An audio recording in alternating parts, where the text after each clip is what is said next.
All right, secret UFO disclosure meetings. Not meeting, but meetings. Today, we're going to talk about this subject. This has gone viral.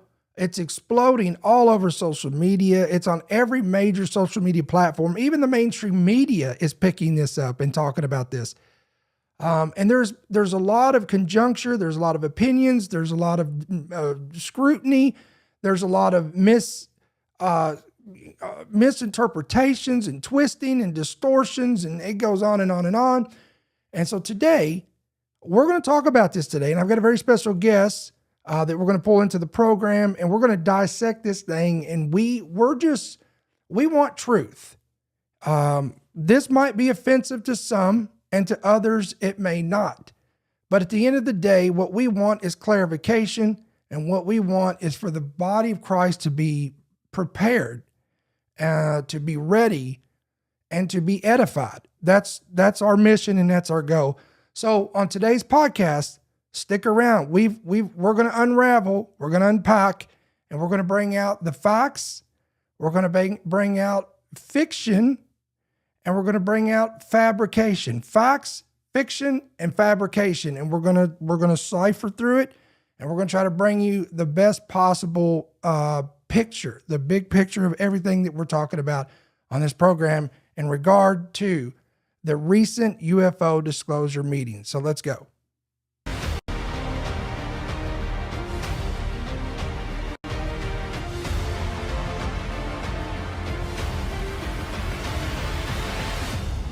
The following program is brought to you by friends and partners of End Time Headlines.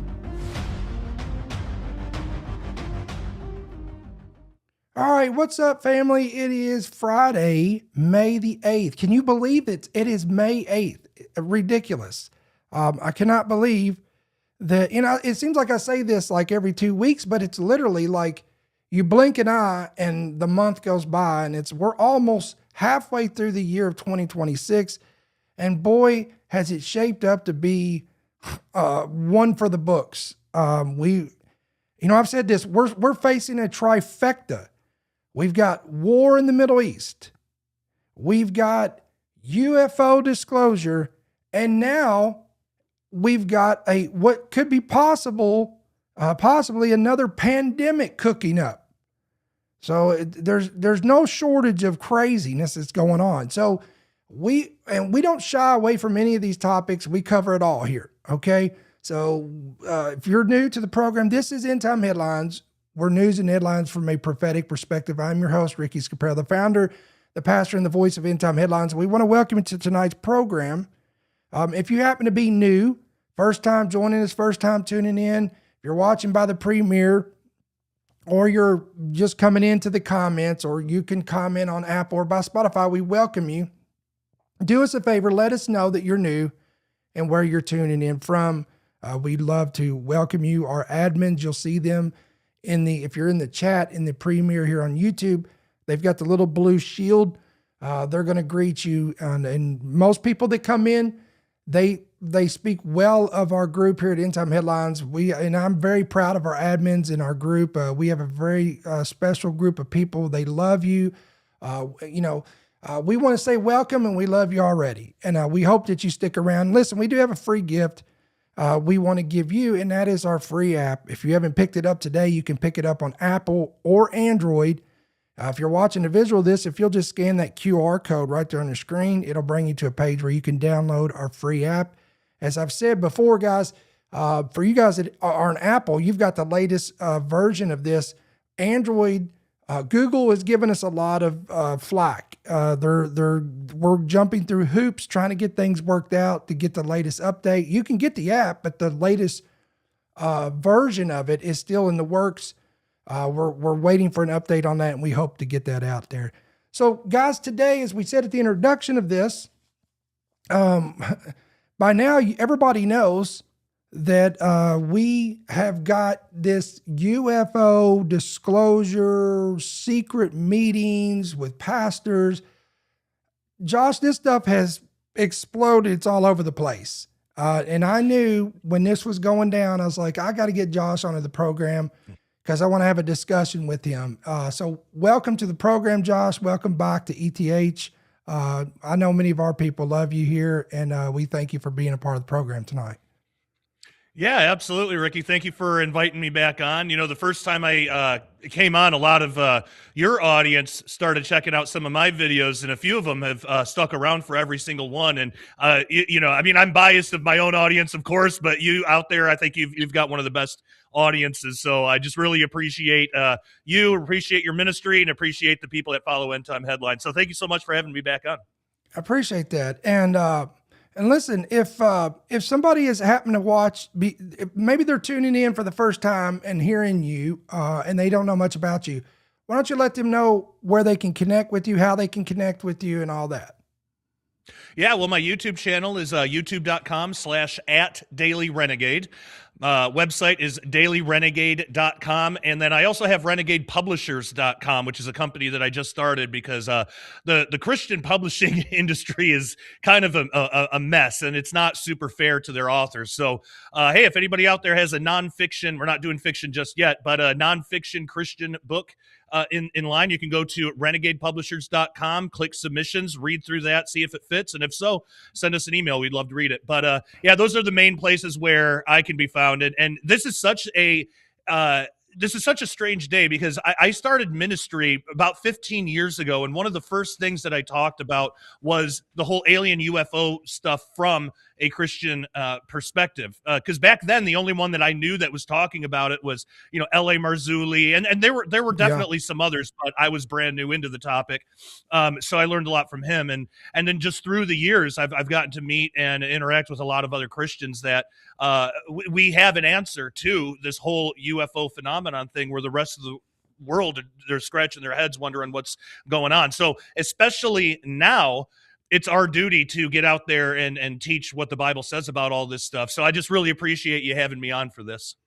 Yeah, I do find it interesting, and you and I talked about this off camera, that it's fascinating to me that I hear a lot of these the younger influencers, pastors, podcasters, whatnot, that are now, you know, they're delving into this stuff. We're talking about the Nephilim, the giants, the watchers, the fallen angels, the UFOs, the UAPs,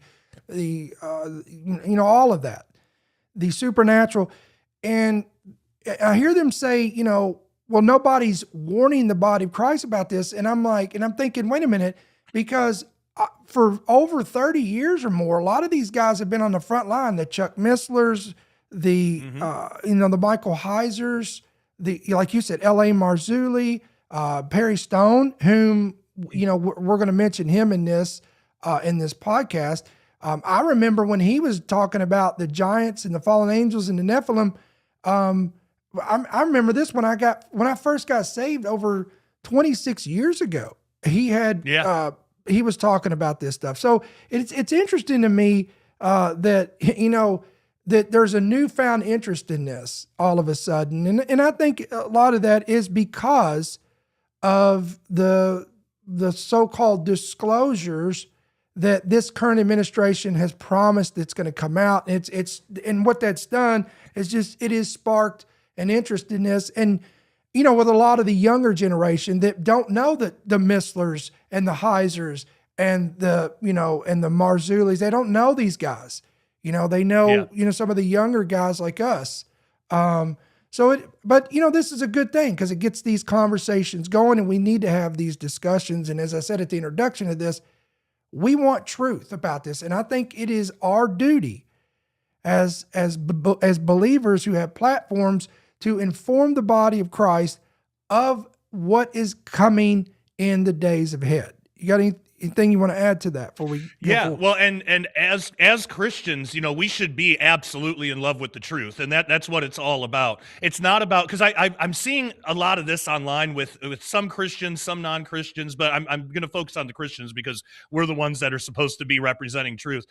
There are some Christians out there online that they'll take this really enigmatic thing, you know, this whole disclosure UFO phenomenon, but a lot of times they'll kind of make it what is most interesting to them, or kind of like I get the sense, I don't know what's in their hearts, but I get the sense that some people make it like what they want to be true. And there is a temptation of that, because I, as a kid, I loved sci-fi and I loved the idea of like, what if there are aliens on other planets and stuff? And I'm not saying that the Bible specifically precludes that or says that that's not true, but it also gives no support to it either. Right. I think like when you read the Bible, probably the safest assumption that we can make is to say, well, there probably aren't any life. There's no life on other planets except Earth. But even if there was, they're so far off and they have nothing to do with us. I don't think that there's going to be any kind of real interaction, because why wouldn't God warn us about that? Because what we see with a lot of these so-called UFO alien encounters or abductions, the things that these beings are telling people, abductees, it's exactly what you would expect Satan to tell people. Right. It's all anti-Christian, anti-God stuff, or they'll show up as Jesus and say that they're actually an ascended master. It's like pro-New Age, anti-Christian rhetoric. And I just wouldn't expect that from some other alien civilization. I would assume that their culture or their beliefs would be completely, alien to ours. They wouldn't have a real interest in debunking Jesus or anything. So, but I think what happens sometimes is people get an interest in this. I've had an interest in it for years, and there's that temptation to want to make it seem like it's something more than what the Bible just clearly Right. tells us what it is. And I think that's incredibly dangerous. That's not being, a real lover of truth. That's more seeking after our own egos and trying to fill in the blanks for what we would prefer. And a good example of this, I actually way early on in my life, right before I got into ministry, I did this with the whole rapture debate. And I know there's plenty of people with plenty different ideas about it. Not all of them are rooted in pride or ego, but I'm saying that mine was. So I was raised in pre-trib belief. But then as I grew up, I kind of rebelled against that, and it just wasn't interesting to me anymore. And I wasn't looking at it like that at the time, but looking back now, that's exactly what I was doing. So I got into mid-trib, then pre-wrath, and post-trib, then no-trib. And I was like in all of the Yeah. camps. And but I was like, I was really not into the pre-trib thing anymore. And after I grew up, God kind of got a hold of me and got my ego in check. And I just had to lay it before him and say, okay, Lord, I know what I'm doing now. I see what I'm doing. I'm finding what's most interesting to me. I don't want to do that. If you want, I will never speak on the rapture again. If you want me to know what it is, tell me and I'll be glad to teach on it. But if you don't, I'm just going to leave this topic alone. And for years I did. I just left it alone.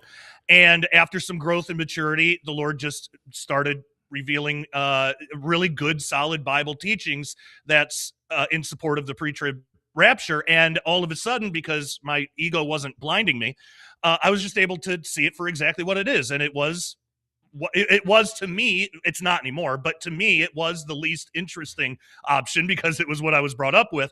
But the more I studied it and really got to know it, it's like, no, this is actually the most exciting option because it's the truthful one. It's the true one. And also it's just the best outcome for Christians anyway. But all that to say, I think that with the UFO stuff, some Christians have made the same mistake that I did with the rapture. And again, I'm not saying that people of any other rapture belief are necessarily doing what I was doing. I can only speak for myself. But I think some people with the UFO stuff are doing the same thing. They're making it into something they want it to be. Because wouldn't that be interesting if there was life on other planets? Sure, it would be absolutely interesting. And I would be interested in that. But I just don't think, given the evidence, I don't think that's at all what we're seeing. I think what we're seeing is we're living in the end times, and it's a repeat of Genesis 6 as in the days of Noah. That's the actual stuff that we're warned about. We're not warned about beings from another planet coming to Earth and how do we interact with them, how do we get along with them. Like the Bible has nothing to say about that, but it does have a lot to say about the fallen watchers, the Nephilim, Genesis 6, days of Noah, end times, prophecy. So that's what I think that we need to keep our focus on, where sometimes I think Christians that have been in this for a long time might get bored by that because they already know it. But again, that's putting our own wants, our own selves ahead of the truth. And we really need to be lovers of truth, whatever that truth may be. So I'm right with you, Ricky. Right.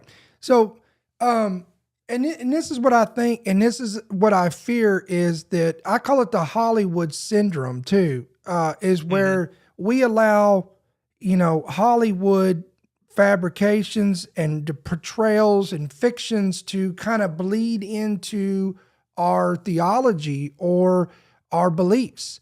And therefore, and look, you talk about, if you come out flat out and say you believe that aliens are interdimensional beings, which, Ephesians chapter 6, and we'll get more into that later, but that they're principalities and powers, they're basically demonic entities.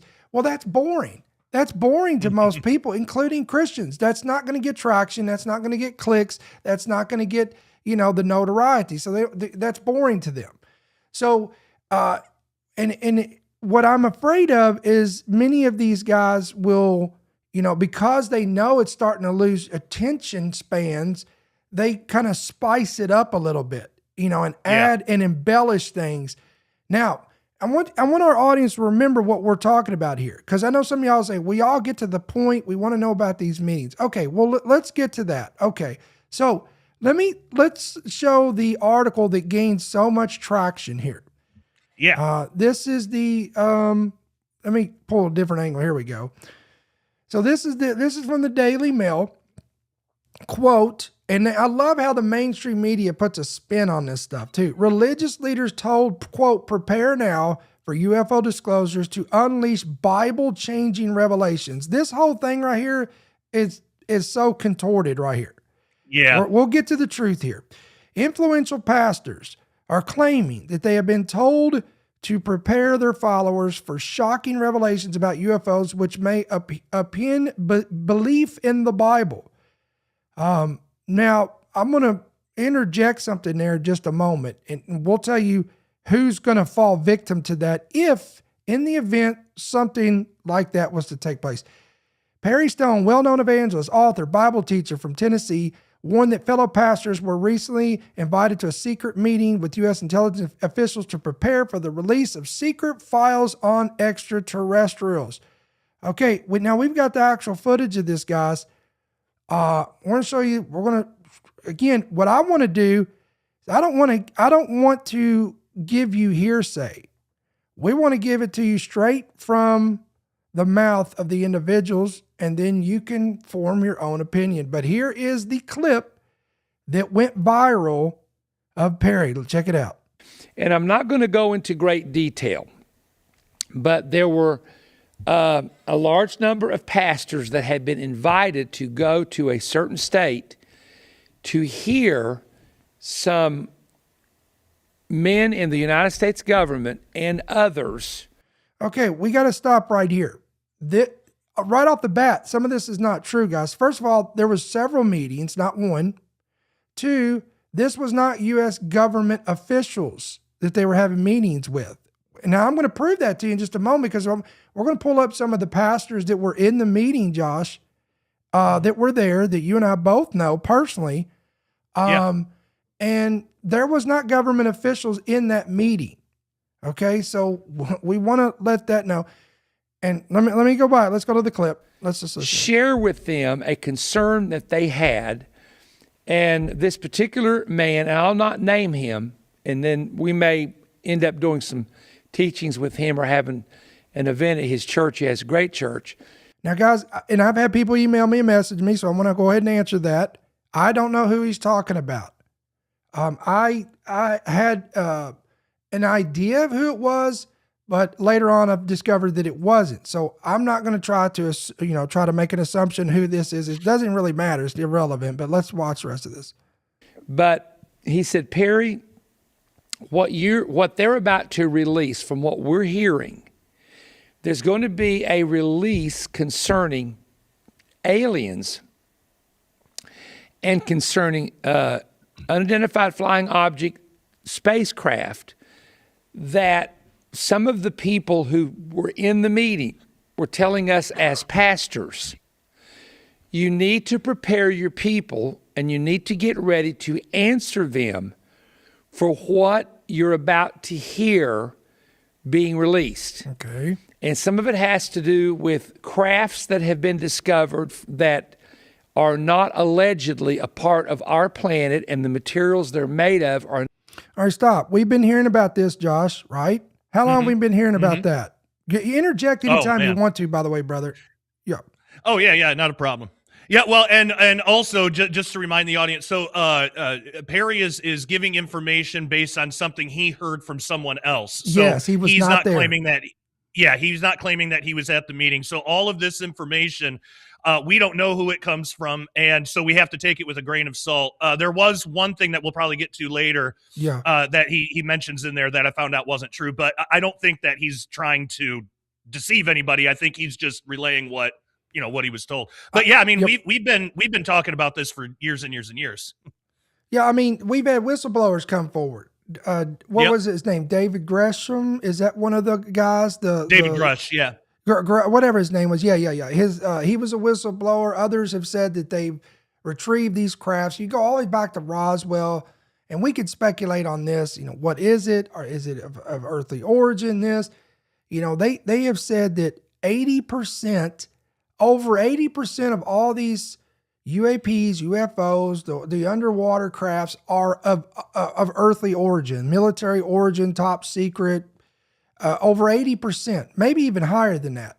Then there's that small fringe, group of these objects or whatnot that are, again, they can't explain their origins. And then again, We'll get into that, Josh, and we've talked a little bit about that at the beginning of this, that, this doesn't mean they're extraterrestrial in origin. It just means that they cannot be explained in natural terms. Again, we have to go back to the scripture. Now I'm going to rewind this a little bit because I want you to hear this, because he's about to make a statement here. And I know this is what Josh was referring to, that we're going to dig out a little bit and see, was this really said? All right, let's listen. To hear being released. And some of it has to do with crafts that have been discovered that are not allegedly a part of our planet, and the materials they're made of are not a part of our planet. Very strange reptilian-looking creatures and other things that almost sound like something out of a sci-fi movie or an Orson Welles book. All right, there it is. So Perry is alleging that whoever this pastor was, he said it was a pastor, has a church, that that he may have onto his podcast, he may go speak, but he is saying that this individual told him that in this meeting, now we don't know which meeting, because we're going to show you in a minute that there were several meetings, but he's alleging that in this particular meeting that reptilians was mentioned. Now, Josh, I'm going to tell you guys, people's asked me, who were the pastors in the meeting? Now we know, I'll name some of these because they're public. I'm going to name the ones that were public, that been told publicly. And Mike Signorelli was one. Alan Didio was in one. Larry Ragland, who I personally know. Jamie Walden, correct? Mm-hmm. And I actually got an email from him. Yes. I want you to read that email to our audience that you got from Jamie, who was in one of these meetings, and what he said about it. And again, this is in regard to the statement about reptilians. Yeah, definitely. So and this was before, so this was still early on. This was before that I knew that there was more than one meeting, because I thought, like everybody else did at first, that this was just one big meeting, but apparently there were at least two, maybe more. But I wrote him and asked him for some clarifying information on it. And actually, it's really funny. I forgot. Because this was like 2 months ago, I had Jamie Walden on my show, and we were talking about UFO disclosure, and he had mentioned, so this was like mid-March, and he had mentioned, I just came back from this meeting on this UFO thing, and he was talking about what is now viral. I didn't realize that it would turn out to be as big of a deal as it was, but we talked quite a bit on that show about that. So I emailed him and asked him and if people want, that is up on my YouTube, youtube.com/@dailyrenegade. Renegade. But I emailed him and asked just some more information about it if he could clarify, because there was so much confusion around it. So he wrote me back and he said, "Hey, yes, I was at that meeting. Here are some cliff notes. Do you want me to go through all these or just the one about the reptilians?" Go ahead. You're fine. Yeah, okay. Go ahead. All right. Yeah, it's not very long, but okay. So first, it was government officials, some retired, some still active. Now that's important because there's been people online saying that there were no government officials here. Well, Jamie, who was at the meeting, said that there was. So he said, maybe a different meeting then. Yep.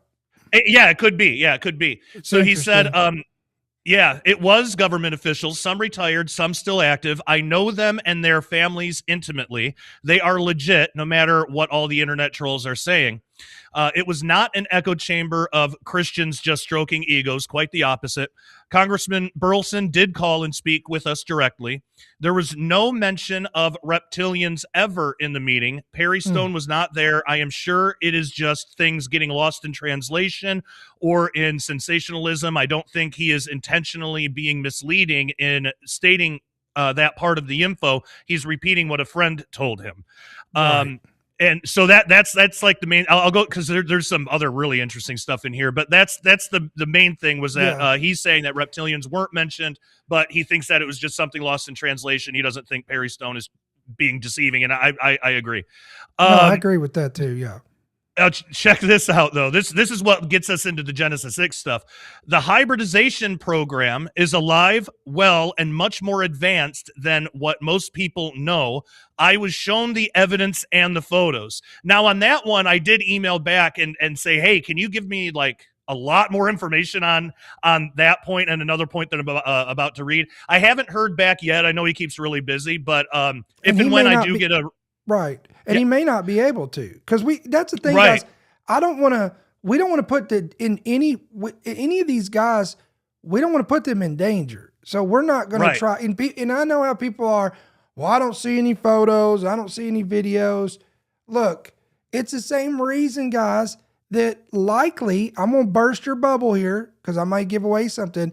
But it's probably the same likelihood of why every other disclosure that's come from our government has been nothing burgers, because of the amount of people that is at risk of losing their lives of the information. So I would not hold my breath even on this UFO disclosure. We'll get more into that later on. Go ahead, Josh. Sorry, I just wanted to interject that. Oh, no, you're good. I totally agree with you there because, and just for the audience, just so they know, I'm not reading a private email. Jamie gave me permission to share this.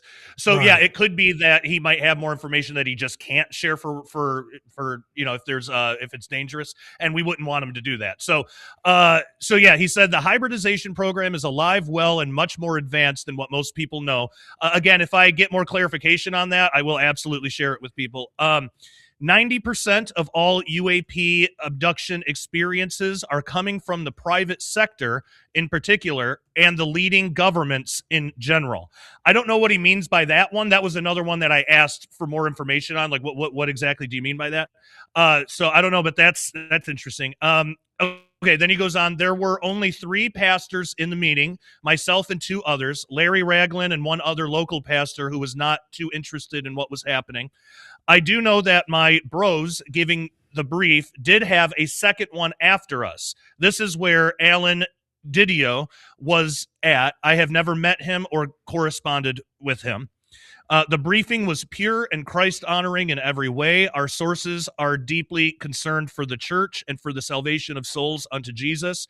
That is the Cliff Notes. The details of the briefing are nothing earth-shattering for guys like us who have been immersed in this information space for a long, long time. But for the normal churchgoers, it would be paradigm-shattering. So that's the information that I got straight from Jamie Walden, who, yeah, as you mentioned, was at least one of the meetings, and that's what he had to say.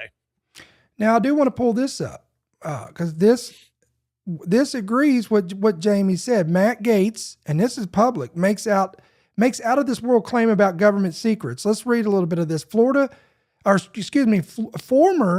I'll get it out. Florida Congressman Matt Gaetz made a bold claim about a secret U.S. government program that, to be honest, many will find alienating, literally, okay, stupid puns here. In an interview with podcaster Benny Johnson, Gates insisted there's a, quote, secret program that is actively working to breed, there it is, alien, and we're using quotations there, human hybrids designed to help officials communicate with people on, quote, on other worlds.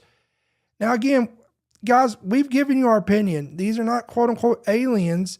These are, again, we're talking about fallen angels, Nephilims. We're talking about demons. We're talking about, again, Genesis chapter 11 stuff. Quote, I had someone come and brief me who was in a military uniform. Doesn't this sound very familiar with what Josh just said? Worked for the U.S. Army that was briefing me on the locations. Wow, the locations of hybrid breeding programs where captured aliens were breeding with humans to create some hybrid race that could engage in intergalactic communication. Now, of course, I'm going to read a little. Gates described the man that gave him the extraterrestrial info as both a senior enlisted man with U.S. Army and a whistleblower. Now, here's the thing about this, Josh, is the consensus is what we get here is it's all secondhand information. An individual told this individual, and these individuals told these individuals, and we were at this meeting, and we were told by this individual.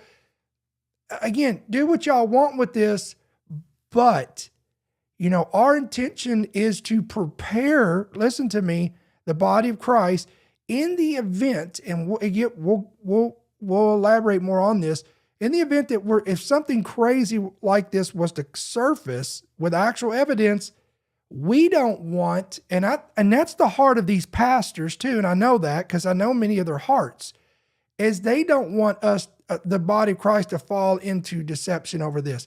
Now, the problem with this is, the thing that bothers me, Josh, is like this reptilian claim.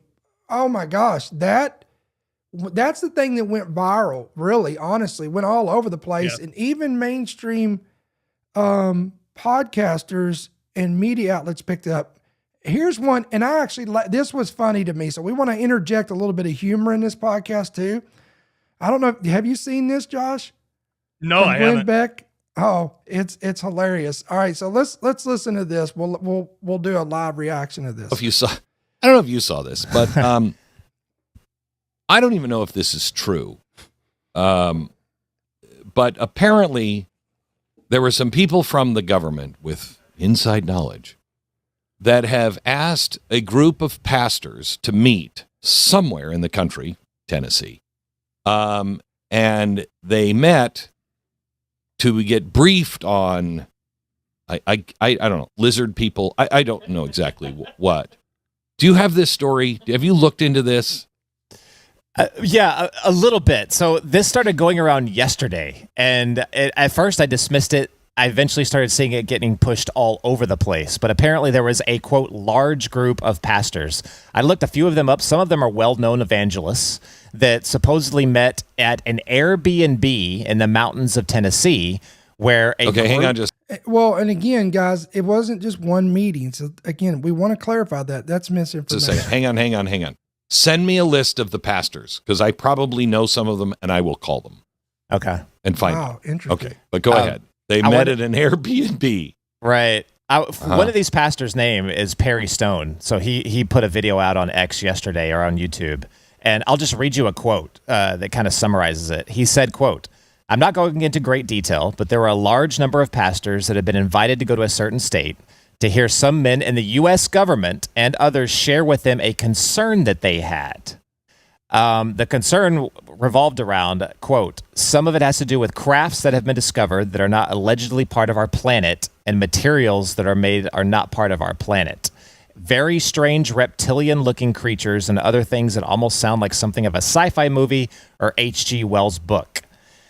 And it sounds like they're gathering the pastors together to get a unified message so that when disclosures happen, that there's not, I don't know what, there's not, I know this has been discussed in UFO circles before, that there will be civil unrest amongst religious people and how to control that. Wait, and again, Josh, anytime you want to interject, brother. Wait. Among religious people? Don't you think if we found out that there are lizard people here, we would all be a little upset. Why is it just the religious people that are going to be like, I'm not going to stand for the lizard people in the shopping center? I mean, what? Well, this is when you get this like specific claims, and I've actually talked about a documentary. The documentary is called Mirage Men, and I bring that up because at the very end of the documentary, they talk about one of the big specific claims that religious people might have a problem with, which understandably so. But one of the claims or part of the disclosures has always been rumored that the human race has been manufactured by extraterrestrials. Right. That's one of the multitude of. So and that's what they thought. So wait. The people who claim to believe in Jesus Christ are going to go, well, now wait a minute. The lizard people say they came up with all of that. We're going to believe that?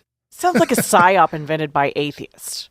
What is going really on in Tennessee? I mean, as a Christian, the first thing that I would say is if a lizard person was like, you know what, we came here long ago and we just made up this Jesus thing. First thing that would come behind me or come to mind would be, get behind me, Satan. Right. I mean, that does not sound like something I go, no, well, wait a minute. That makes me question Jesus. It makes me question the lizard people. So, well, Ricky, it's interesting. Ricky mentioned PSYOP, and there definitely seems like they're pushing to, I don't know, there's been a lot of talk of disclosure lately, and it definitely kind of, I'm getting the PSYOP vibe on a lot of this. But David Grush was trending yesterday also on aliens. He was one of the big whistleblowers, and he was saying that disclosure is going to ramp up between the next 60 to 90 days. We've heard the White House talk about how they're going to release a lot of files. Kash Patel was just talking about the release of a lot. Now, guys, as of the recording this on Friday, May 8th, the White House has released the latest files of this disclosure. We're going to go over that on this podcast, so stick around. We're going to talk about that. A lot of files. He said that, I think, yesterday, the past couple days. Something is coming from the White House. Whether it's a big nothing burger or not, I don't know. But it's going to be a big nothing burger. There's no way the president... Look, can we just be logical here for a second? First of all, if the president knew that there were lizard people among us, okay? Lizard people among us. Do you think he'd be like out there going, and by the way, oil prices are going to come down. I'm working on the next election. We got to get out. He would be focused on is there a bigger story in all of mankind than we find out that aliens are among us? Right. I don't think there's a bigger story. The whole of government would be gearing towards that, not. By the way, we got to bring our interest rates down, and we're going to work on some housing programs. And by the way, lizard people are here. And looks like the war in Ukraine. What did you just say? Yeah, lizard people are here. But let me tell you about the negotiations that are going on. That's not going to happen. That's not going to happen.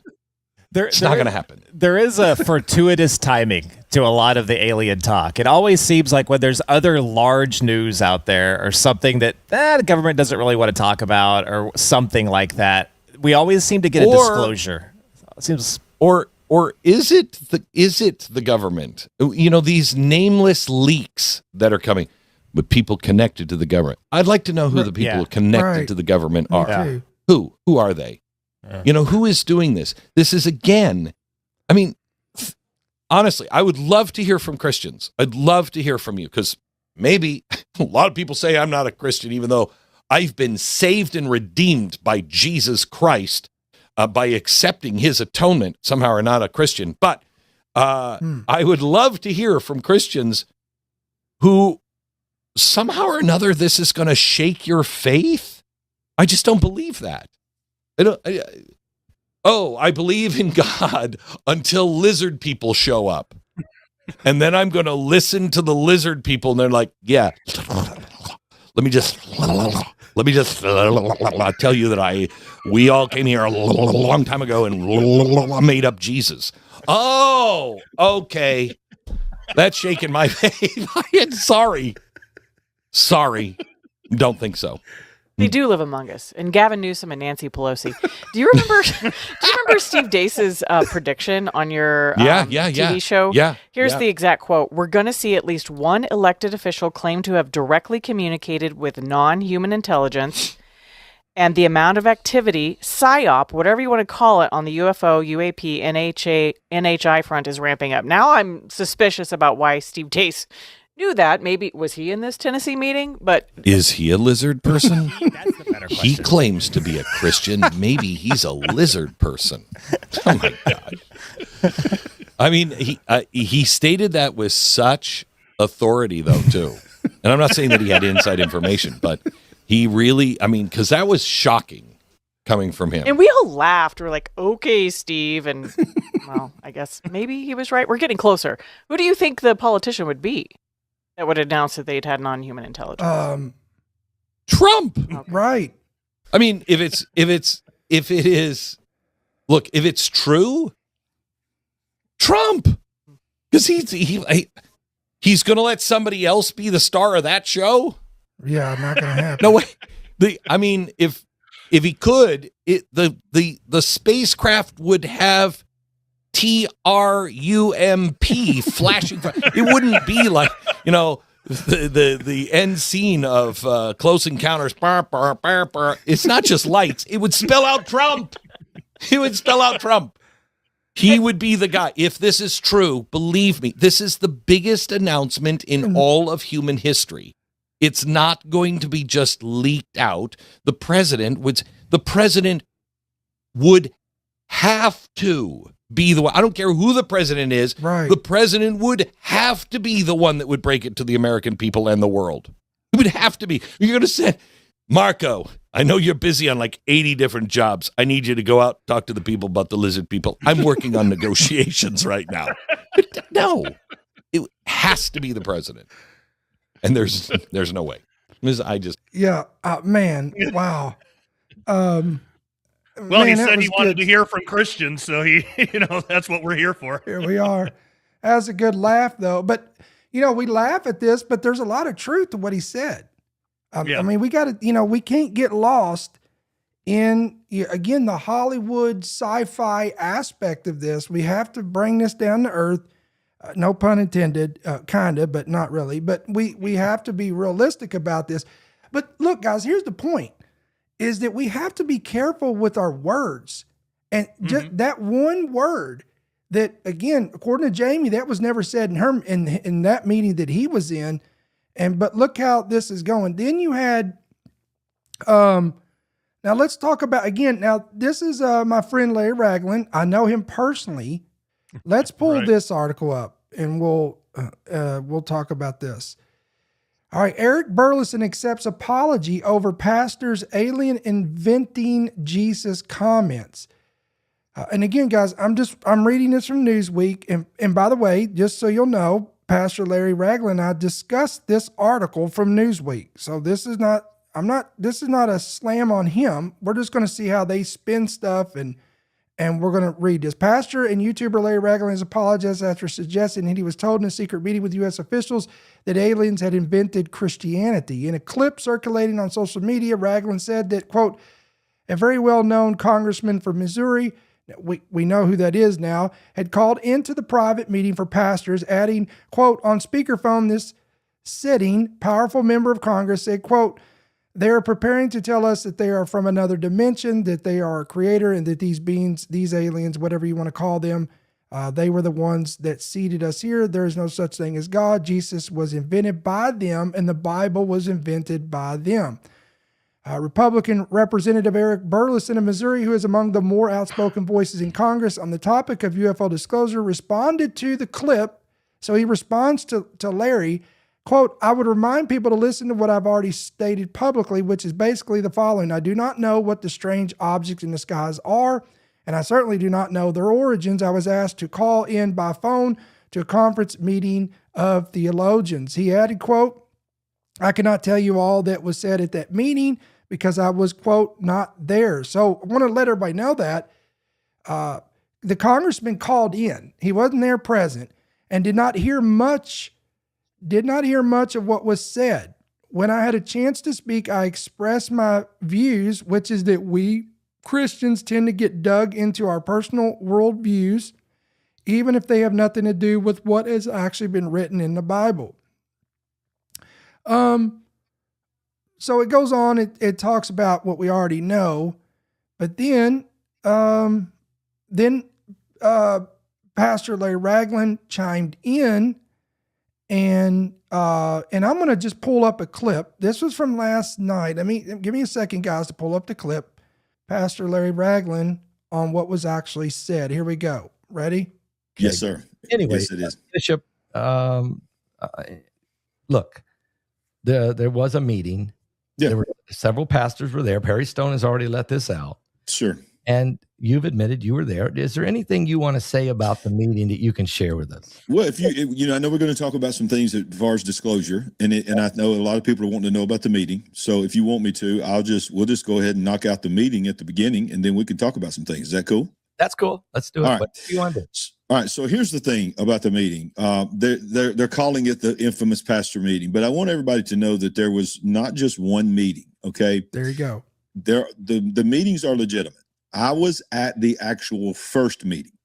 I was not at the second meeting that you're hearing about, but the first meeting, I want to make it very, very clear on a few things here. None of these meetings that I know of, all I know is the one that I was in. Me and my wife were in with a few other people. And then from what I hear from the other meeting, but as far as I know, all meetings are not led by anyone from the government. That's a narrative that's been put out there. No. Did you hear what he said right there, Josh? Yeah, not led by anybody in the government, but that doesn't necessarily mean that there weren't, because Jimmy Walden said that there were government officials present there, or to some capacity. Right. So we're, again, guys, we're not twisting or contorting. We're letting these men speak for themselves here. Nobody ever claimed to be led by government, anybody from the government. It was led by men who were connected with high-level relationships of people in the world of what we would call the UAP and NHI world tied to disclosure. And once again, I want to say that I was not at the meeting that most people are talking about now that, are included people like Alan DiDio, Joseph Z, and others. Okay. Now we're going to get to that meeting in a minute after this. Meeting that I was in, it was a long, extensive day meeting that we had. And towards the end of the meeting, Congressman Eric Burleson did call in. He was on a speakerphone. Okay. And he did speak to all the pastors. And let me tell you what he said. He thanked us all for what we do for the kingdom. He encouraged us to prepare our congregations for what would eventually come out in what was discussed that day in relation to the topic of disclosure, so that the people of our congregation was not deceived. And I appreciated him for doing that. Amen. Now there's a video of me retelling what the congressman said. And as you all know, if you follow me at all, I'm a little prone to get excited and go in different directions and then come back to the previous subject.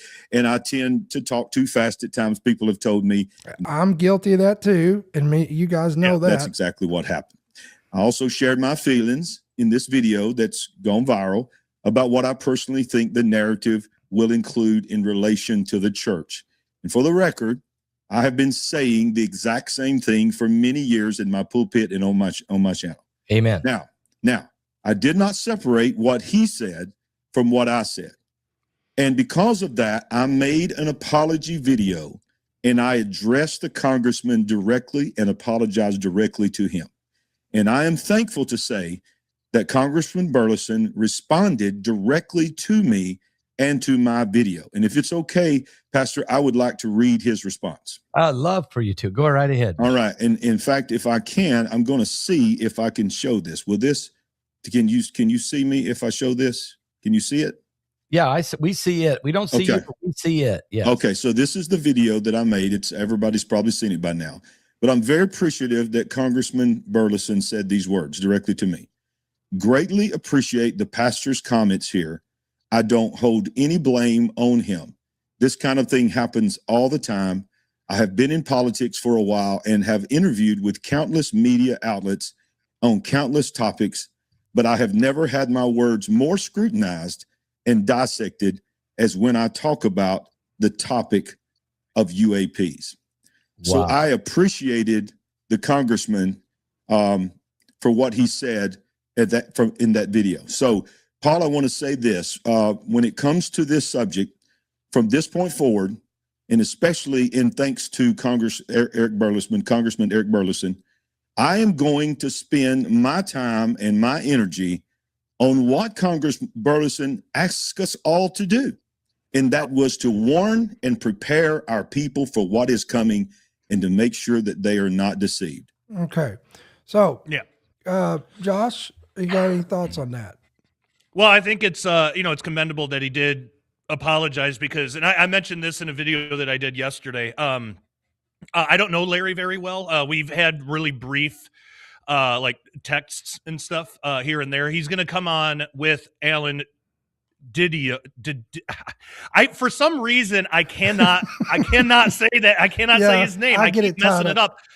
I keep saying Didio, and it's not that. Yeah. There's and the reason is I play guitar. There's a brand of guitar strings called D'Addario, the guitar strings that I use, and so I get those mixed up. But anyway, I'm having both of them on my show on Monday to clear some of this out. But so I don't know Alan at all. I barely have met Larry, but I said in a video, and well, I'll say now, I think that's really, really commendable that he didn't try to downplay it. He actually just apologized for exactly what it was, because so many times, and you know this, 9 out of 10 times, 99 out of 100 times, what happens when a pastor or somebody, kind of gets caught in something that they misspoke or shouldn't have said or whatever.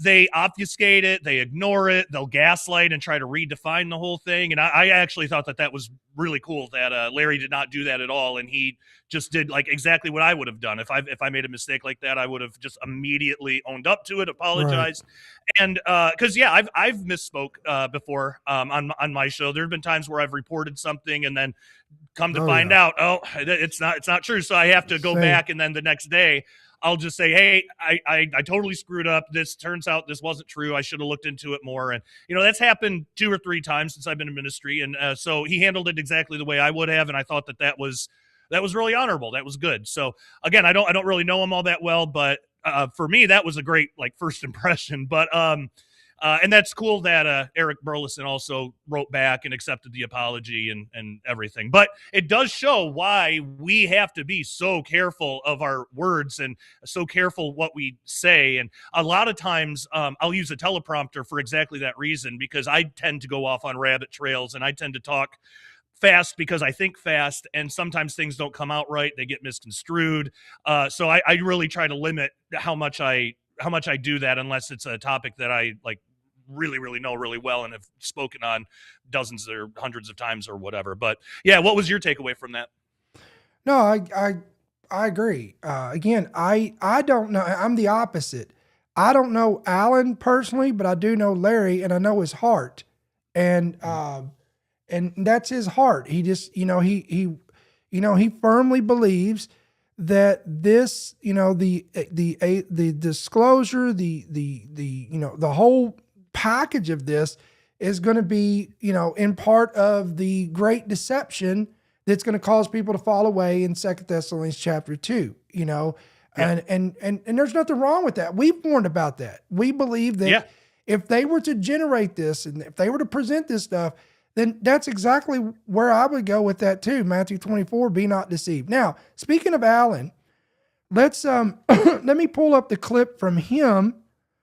Now, this was a live stream that he did at his church, and he also discussed, he brings out the discussion of this as well, and he's going to bring clarification. Remember, guys, 2 meetings. From what I'm gathering, there was 2 meetings. One was a smaller gathering. The other one was an Airbnb gathering, on a larger scale. Now, he's going to talk about that here. Let's watch this. Cleveland-based televangelist Perry Stone recently claimed that pastors in an undisclosed state were warned by individuals connected to the U.S. government to prepare their congregations for coming disclosures involving non-human craft, materials not from this earth, and even reptilian entities. But you don't need to hear it from me. You can hear it directly from Perry Stone.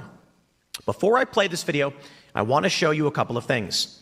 Okay, we're gonna fast forward this. A little This bit. We've already heard from a this. man saying Eric No, wait, pause it real Burleson- quick. So, by you saying it's absolutely true, everyone online is now thinking, okay, you believe there are alien lizard people. I see.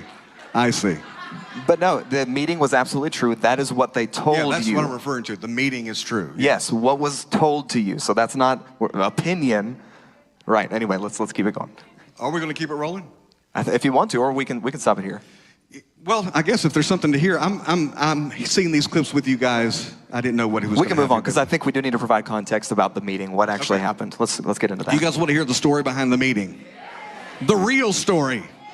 The unvarnished truth here on Revival Nation. If you haven't already hit the share button, guys, hit the share button because we need people to hear the true story. For once. Not what's going out there. And then we'll get into your questions. And again, whether it's Mike Winger or whatever, please, we'd be happy to answer your questions. Seriously. Happy to answer your questions. Actually, a very nice guy in person. I can sound kind of mean behind a microphone, but I'm not. I'm a teddy bear. Okay. I'm a witness. So, I was invited to this meeting. And here's a little insight that may be causing some confusion. From what I understand, there are 2 identical meetings organized by the same individuals. There you go. 2 identical meetings organized by the same individuals.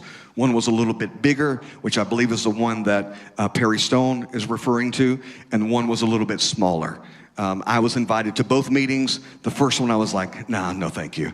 The second one I happened to be in the area and I was able to make it to the location, which is why it was in an Airbnb, because at NRB in Tennessee, there's a lot of ministry gifts who are clustered together who won't. Now he mentions the NRB. That's the National Religious Broadcasting Convention, and there's a reason why I want you to remember that, because we're going to bring up a clip from somebody that was there as well.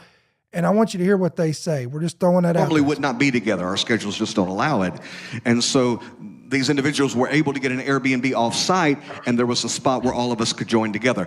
And the way we communicate this, we're not attempting to dramatize it or sensationalize it. We're attempting to communicate to you what we actually felt going into this weird meeting, which was the strangest meeting I've ever been invited to in my life. I'm literally approached by individuals, and the only thing that's secret about this, because people are making fun of, it's a secret meeting, and then you come out and talk about it, huh? Yeah, right. What a secret meeting. No, what was secret about it were the gentlemen who were organizing the meeting. They prefer to remain anonymous because of their experience, and possibly now with the revelations of what's happening with many scientists and other people who are in the know on this subject matter, that could feed into the reason why they really don't want their identities to be made known. I mean, and that makes sense, don't it, Josh? Yeah, I mean that we talked about that the last time that I was on. Was that on my show or your show? I can't remember. I can't remember. It was One on of your our show. shows, but It was on your show. Yep. Oh, okay, yeah, and so the last time that we talked, yeah, that's right. That was on my show. We talked about all the dead scientists and missing scientists and how they seem to have some kind of connection with like NASA and anti-gravity research and stuff like that, and how strange that is. So, if there's some threat there or some danger, then I can understand why those individuals would want to be anonymous. But at the same time, if they're anonymous, if the ones that are leading this are anonymous, we have no idea who they are, or, I mean, they could be anybody. I mean, who's to say they're anybody at all? So that, Right. That's where we have Yep. to take it with a grain of salt. Yeah. Well, yeah, it gives leverage for the doubters and the people that are going to say, yeah, whatever, So anyway, you can't please everybody, no matter what you do. Even if you did name these people, they would probably discredit that too as well. So let's go back. And I believe one of them was operating on an alias that even I don't know his name. So even with that, this is a unique experience for me, where I'm called, and this is the way I frame it because it's true. So imagine me in this situation, someone I know who has extensive experience within the armed forces, I shall say, and tells me about the legitimacy of this meeting and invites me to this meeting. That's interesting. I go to this Airbnb in the middle of nowhere, Tennessee, it was at night on this dark road in the middle of this neighborhood. And I'm asked when I get on the property to turn my phone on airplane mode. This is weird, guys. This is not sensationalizing it. It is sensational. It's weird. And we go into this meeting with, I don't remember all of the people who were there because NRB is just full of, there's a lot of people you're connecting with there. But I know Mike Signorelli was there. I know that Joseph Z was there. I know Ben Hughes was there. And all right, so he's name dropping some people. If you want to know who are these pastors, he's naming. I think Fred Price was there. There was a few others there. So between a half a dozen to a dozen, something like that. And these individuals who organize this meeting, they are not the government, but they have experience with the government.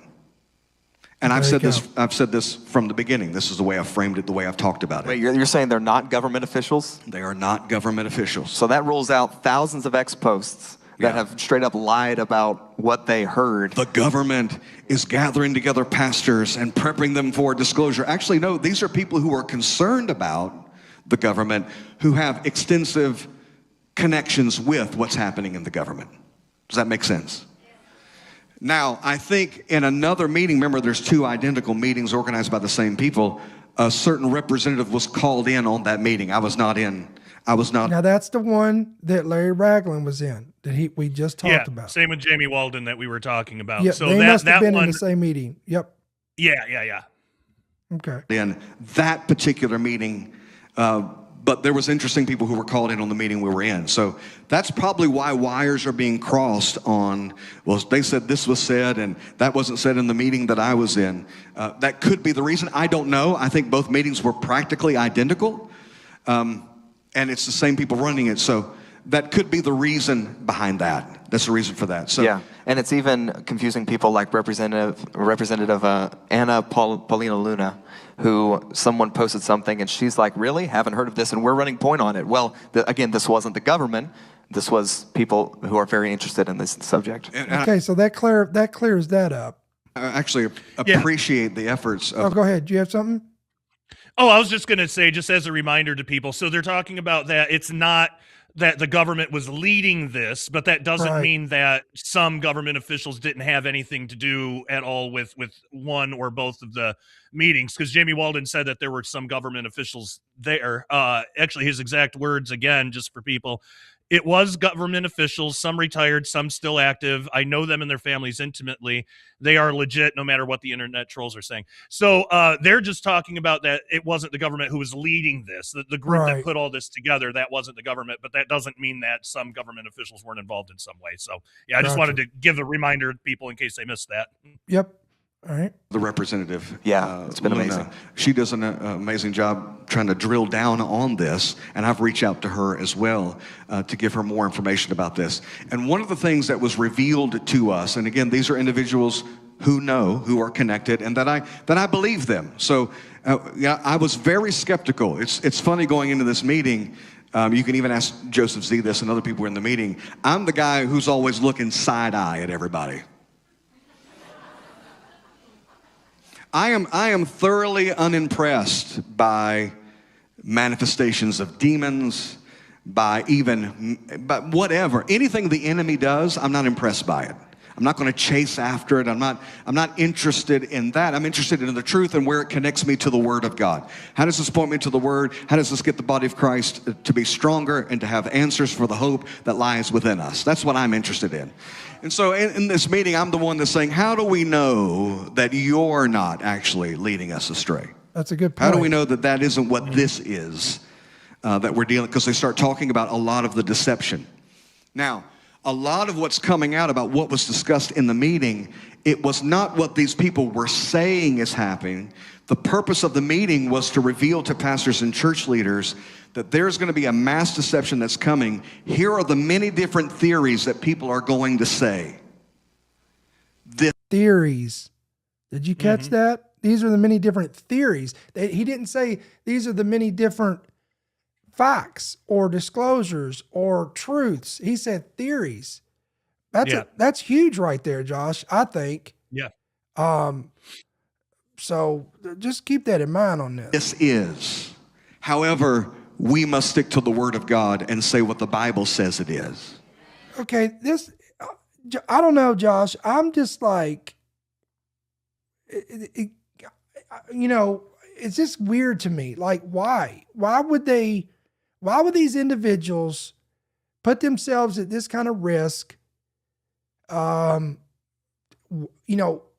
these, I'm going to go ahead and ask, why were these pastors handpicked? Because Right. look, guys, this is the question I get. I get emailed, I get message. I had somebody ask me, why weren't you picked? Well, first of all, I don't pastor a brick and mortar church, so that makes sense to me. Yeah, same here. And quite frankly, I don't know if I'd even would have accepted it. I don't really want to go to this because, and it's not, well, it's because you don't want to, you don't want to hear the truth, or you don't want to disclose to people the realities. No, guys, we've been doing this. We've been talking about this. I don't know, Josh. It's just weird. This is the weirdest thing I've ever seen. And it's just like, and now we're hearing these group of individuals were basically bringing possible theories forward. If this hypothesis comes, or if this theory comes, or if they say this, then these individuals, for whatever reason, they were so urgent to pull these, for whatever reason, these hand-picked selected pastors to warn their flock of what may be coming. It's just, go ahead, interject anything. Please help me out here. So from what I gather, there's a group of, so whoever is running this, they're not government officials themselves, but they have some kind of ties to government officials. And if I'm understanding it right, what it sounds like is they at least this is what they're claiming, I think, is that they got some information that some type of disclosure thing or some information is going to come out, and that the government is going to have theories and frame it in certain ways. And then so these pastors need to prepare Christians for that. And and that's something that I want to ask Alan and Larry when I have them on Monday.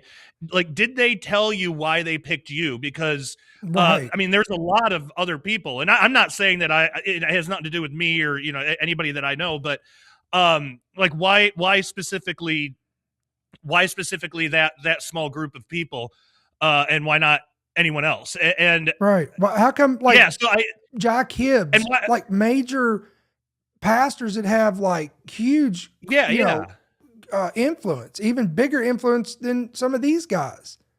That's what I'm wondering too, because I know, again, I don't know all of these people personally. I only know one or two of them maybe that were involved in this, but are they, and maybe you're more familiar, are they known for making the whole alien disclosure, Genesis 6 Bible, are they known for is that their thing that they talk about a lot, or is it just a topic that they kind of brush on here and there until recently? Do you know?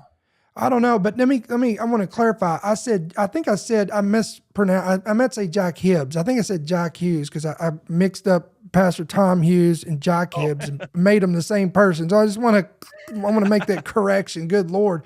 Don't want somebody taking that and be like, he's making up people, No, I do know Joseph Z talks about it. I know for a fact Larry talks about it. I mean, he just published a book about it. I know Alan talks about it. He's talked about it extensively. We know Jamie's talked about it. So that seems to be the consensus, and that could be why that these pastors, maybe, I'm just throwing this out, maybe whoever this group of individuals that hand-selected these pastors, they knew that they would not shy away from discussing this topic, whereas other pastors wouldn't touch it. That's, if I had to lean on the most plausible reason why of an explanation, that's what I would lean on and believe that that's probably why, that they would not, And something else, did you say that they were all at a conference or something that was nearby to where this meeting was?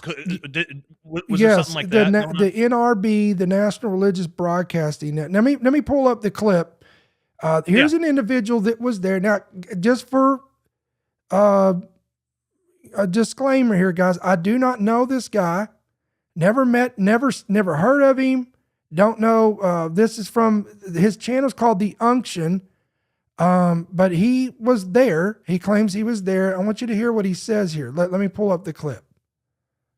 Hold on. Let me adjust the volume. Here we go. When he said the NRB, the National Religious Broadcasters in Tennessee, it clicked. the NRB, brothers and sisters, let me tell you something. When I went to the NRB with Laura Lynn, glory to God in heaven, I was invited in a hotel room. First, it was broadcasters, it was preachers, it was podcasters, it was network representatives, different people in this hotel room. And they was talking about pulling things together. And there was this prophecy guy, and he was talking about the end times, and he started giving you information about this great deception with the aliens. And even in the rapture of the church, they're going to say that we were abducted, and there's going to be this alien deception. This happened to me when I was at the NRB. This happened to me. And so when I was there, let me let you listen to this again. 2 identical meetings organized by the same individuals. 2 identical meetings organized by the same individuals. One was a little bit bigger, which I believe is the one that Perry Stone is referring to, and one was a little bit smaller. I was invited to both meetings. The first one I was like, nah, no thank you. The second one I happened to be in the area, and I was able to make it to the location, which is why it was in an Airbnb, because at NRB in Tennessee, there's a lot. Now, I just want to make sure y'all heard it with me. At NRB in Tennessee, yeah, there's a lot of ministry giftings that's close to each other because they all go to the NRB, the National Religious Broadcasters. Now, when I was there, we all got in the room. This guy was talking about UFOs and the deception and all this kind of stuff. And then we was invited to some dinner that I thought was okay, but at this stupid dinner, we paying hundreds of dollars for a dinner and all this kind of stuff. And I wasn't interested in really going in all that. And the guy hands me this book, which I wish I could have pulled out now, but the book was just so stupid. It was just so stupid. But basically, when I was there, they was talking about this big deception that's about to come on the earth and this, that, and the other. And let me tell you, in all honesty, when I heard him talk about the NRB, I knew we were talking about the same individuals. So, wow, what do you think about that? We'll listen a little bit more about that, but it's interesting. Look, guys, I don't know this guy. I don't know, but it is interesting because it's in the same timeline. Yeah. So it sounds like he was probably there, but I don't know this person either. It sounds like he thinks the whole alien stuff and rapture and prophecy is stupid. I mean, that's what I'm kind of gathering from it. Yeah, right. I'm trying to. But besides that, it sounds like he's confirming that he was. So he was at the NRB thing. Yeah, because even Alan and what's his name? I can't think of his name. It'll probably come back to me. Tony Merkel. Tony Merkel was there. Right. And whoever these individuals were, they came up to them. I know that for a fact because I've heard them talk about this on the podcast. Whoever these individuals, they came to them at the NRB. So there's truth to that. So I wonder if it is the same individuals. And again, guys, I don't agree with this guy trashing the rapture and trashing, us discussing this topic. That's not what I'm focused on here. What I'm saying is that there was these individuals at the NRB. Let's go. Trying to act like y'all was in some kind of high profile meeting with some people, the paragovernmental meeting in an NRB. Okay. See, now that's where I want to stop because he's talking about 2 different events here. I'm not saying that what he's trying to imply that these meetings never occurred, these 2 meetings, because he was at the NRB and these individuals were handed 2 separate events. What I do believe that may be possible here, guys, is the same group that he met there, came in contact with, could be the same group of individuals who reached out to all these other pastors. That's what I'm implying here, is what I'm saying here. Possibility. Can't prove it, don't know, but go ahead. Yeah. And maybe that's probably why this group of specific pastors, it could just be practical. They were in the area. They were already going to be there. Yep. And that's a lot more practical, a lot easier than trying to fly everybody in from all across the country. So it could just be that. Yep.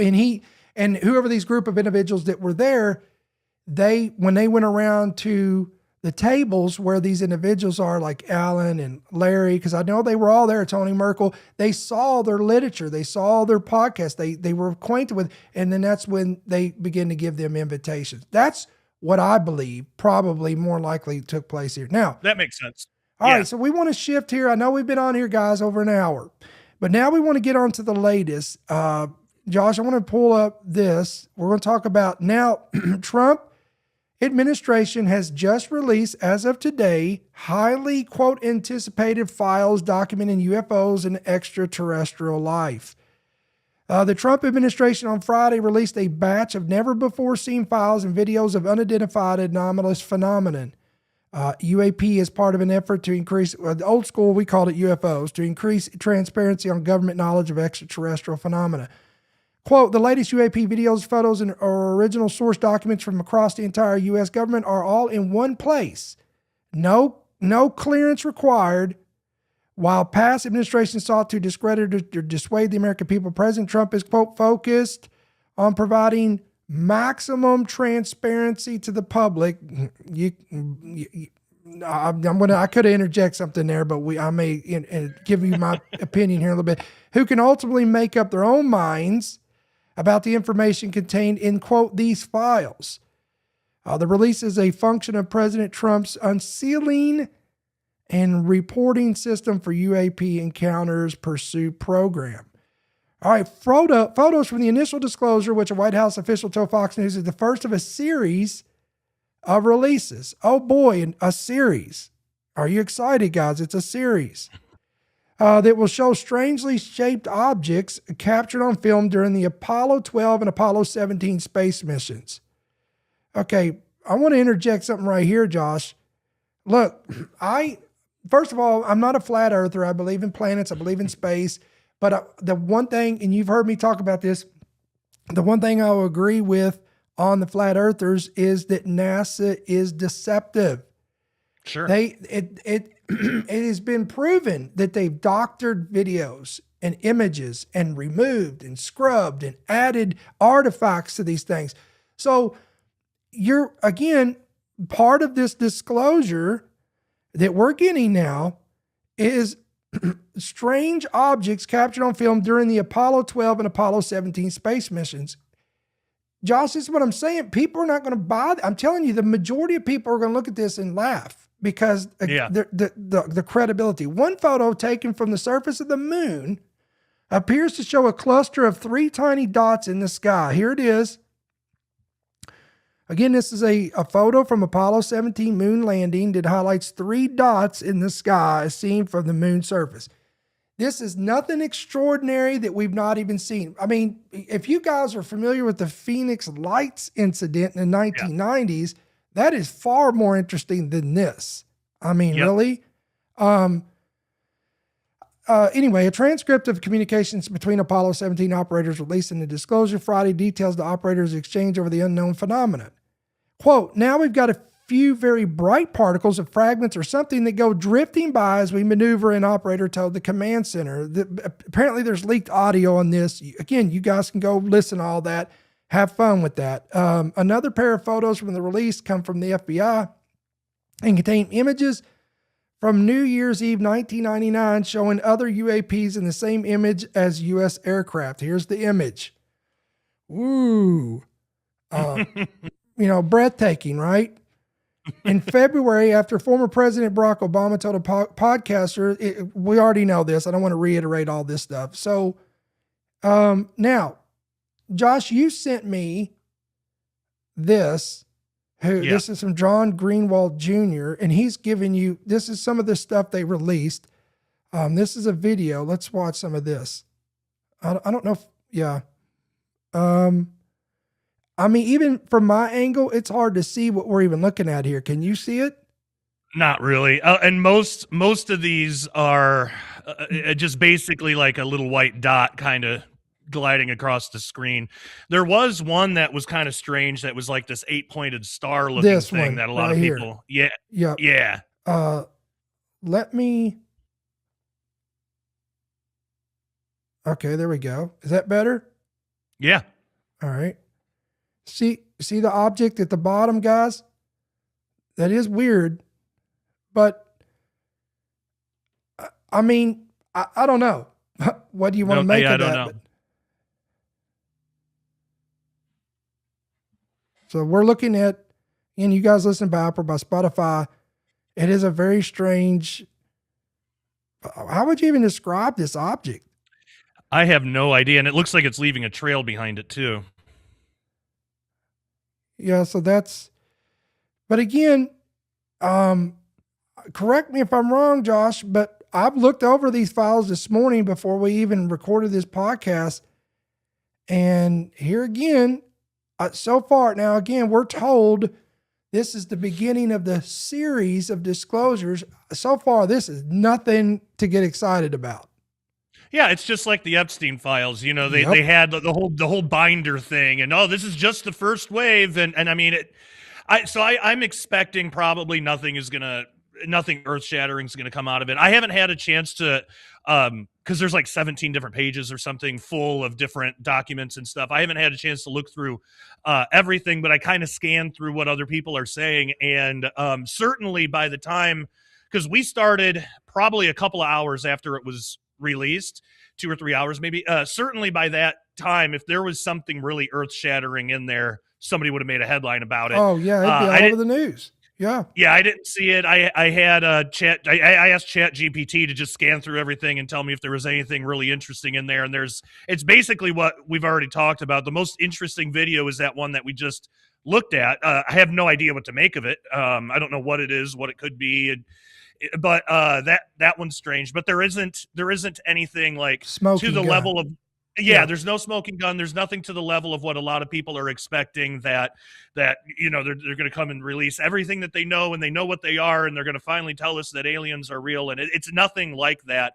And I suspect all of the coming releases are going to be exactly the same. It's going to be more of this kind of stuff. Kind of interesting, but it's stuff that we already know. The really important thing about all this is that it's constantly putting into the minds of people, of everybody in society. It's constantly putting in their minds this idea of aliens from another planet, and it's kind of making everybody evaluate how they feel about that, what they think about that. So regardless if this is all, you know, nothing, or if it's all fake, or if it's all what, for us as Christians, the most important part of what's happening right now is that it is causing people to think about aliens, to think about life on other planets, and how they feel about that in regards to whatever their personal beliefs are. So that's where, you know, we have the opportunity, even though this is basically nothing really substantial was released, but it still does give us the opportunity to come in and answer those questions for people. That this is all explained in Genesis 6. I don't see anywhere in the Bible where we can say that, okay, well, here's where God tells us that extraterrestrials from other planets exist, and here's where it tells us what to do if we interact with them, or should we interact with them? How do we handle that? You know, it seems like if there was something that absolutely life-changing, that paradigm shifting of an event, why would God not tell us how to handle that if it was just aliens from another planet? Exactly. But what it does tell us is it does tell us how to handle the enemy and deceptions, and all about the days of Noah, and even talks about how fallen angels came down onto the earth. So they're coming from above, fallen angels, not aliens, fallen angels, and mated with humans and created the Nephilim, this whole giant race. And what do we have today? We have this alien hybridization program that we've been talking about for decades at this point, and it's a repeat of Genesis 6. It's exactly right out of the enemy's playbook. So why would we think that it was anything else except what the Bible tells us exactly what it is, even if it is a little bit boring to people that may have been in this a long time? I don't want to twist, and I know you don't either. We don't want to twist the Bible to make it say something more interesting, or to entertain possibilities that aren't supported by the Bible at all. And I don't want to go through and try to twist around verses and make things mean things that they were never really intended to mean. I mean, the plain reading of the Bible is the best way to go. Yep. For example, in prophecy, there's a lot of people that want to allegorize all the future prophecies, but they'll admit that the past prophecies, those weren't allegorized. Those were fulfilled exactly as they were said, plainly said. You can go through the Bible and look at them. There's tons of fulfilled prophecies, and the way that they're fulfilled is exactly how they said that we're going to be fulfilled. So when I look at the future prophecies, I take those literally too. I take those that they're simple, easy to understand language. Yes, there's always more information that we can delve into and pull out more stuff, but the foundation of what's being said is just plainly what's being said. So when I read the Bible, I don't see extraterrestrials from other planets or aliens from other planets or whatever. I see deceptions from the enemy that we're warned to look out for, especially in the end times, especially in the birth pains, the end times that we're living in now, the time right before the rapture. And doesn't it make sense? Because we know once the restrainer is removed and we're out of here with the restrainer's removed, taken out of the way, we're taken with the restrainer, the harpazo, it's like harpoon. That's a really good mental image for what the rapture is going to be like. The Holy Spirit is not restraining the kingdom of darkness anymore after the rapture. So that's when you get all of the crazy things that we read about during the tribulation and everything. Well, we're living in, I believe, the birth pangs now, and where the best way that I can kind of try to visualize it, it's like that grip, that restraining is starting to loosen a little bit, and some more of these things are slipping through. So I think that we are going to see more UFO sightings, more stuff like that. But I don't think we're going to get anything as crazy as, like a UFO on the White House lawn until after we're out of the way. But after the rapture, I think that's when this lie is really going to ramp up. We're seeing drips of it now, but it's really going to ramp up.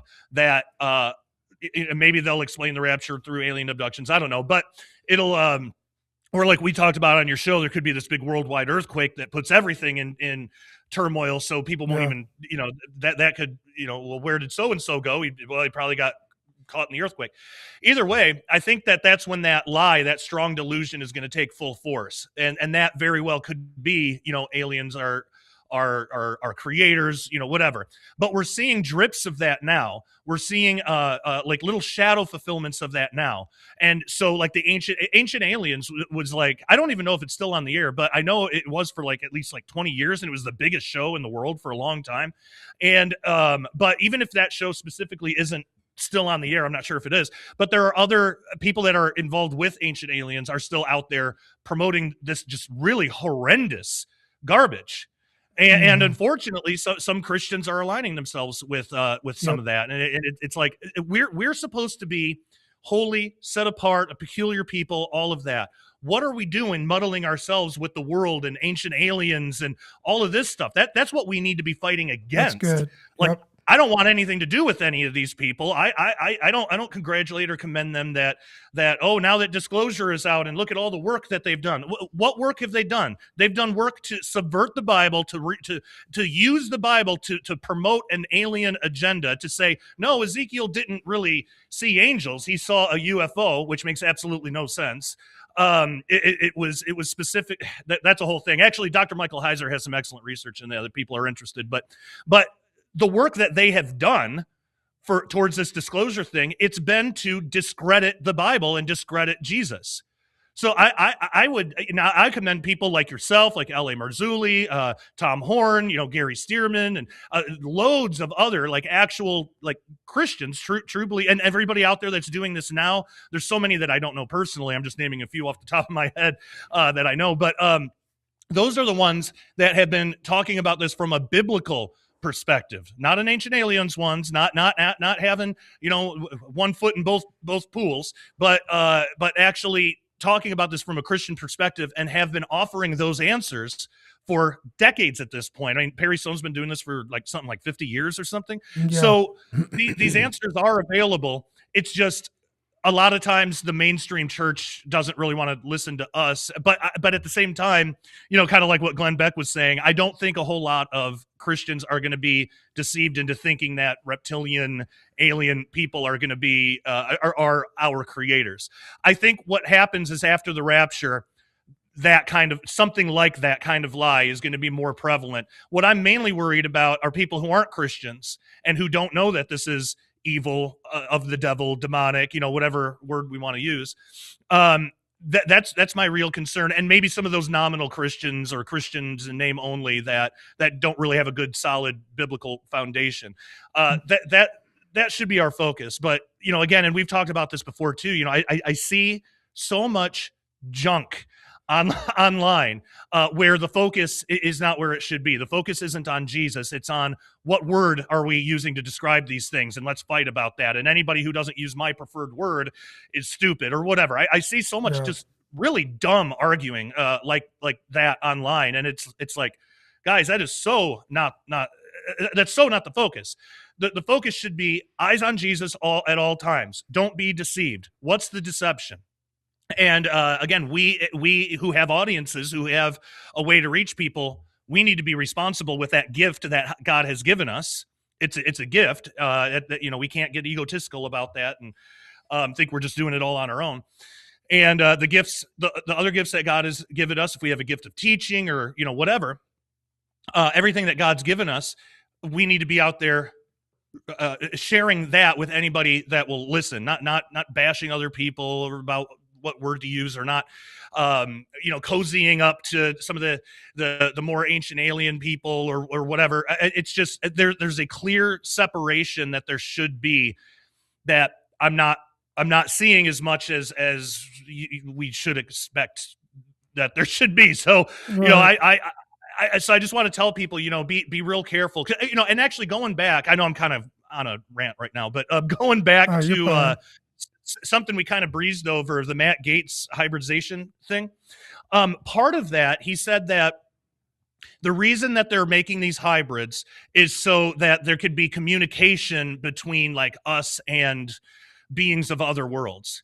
Well, by and large, what people, abductees, people that do the research, what they say is all of these aliens, these so-called extraterrestrials, they can all speak telepathically, but for some reason we can't. And that means that there's something wrong with us. Like we're degraded in some way because we should be able to speak speak telepathically, but we can't.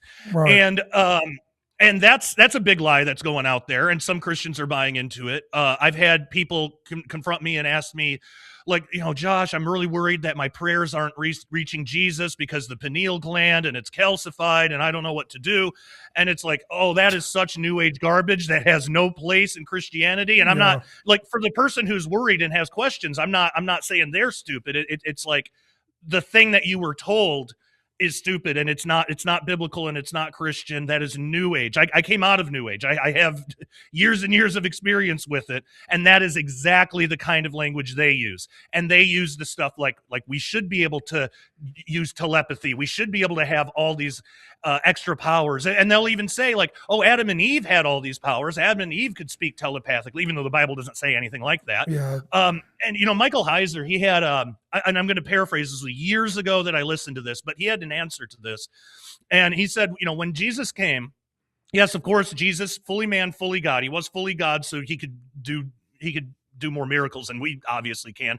But Jesus also said that, that you'll do greater things works than he did. Right. So when Jesus came, he came fully human. So let's focus on that. He's the second Adam, right? He's the representation of humanity without sin.